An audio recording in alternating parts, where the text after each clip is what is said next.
There's much that can be learned from our experience here in Wales. Sticking with our nation for a moment, we celebrate and promote the Welsh language, and we're rightly proud of Wales's history, heritage and culture. So let's start with you, First Minister.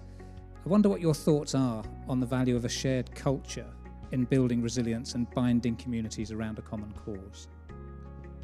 Well, again, I think we are hugely lucky. It's a part of our scale, but it's also part of our history that we remain a nation with that powerful sense of what it is to be somewhere different and distinctive.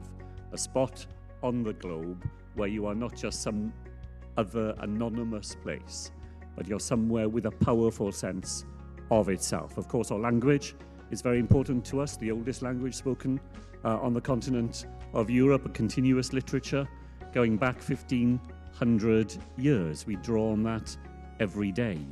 But we have our contemporary history as well. And if I was thinking just of one aspect of that, we heard from the president of the Student Union, and the trade union movement here in Wales has been a shaping part of our history.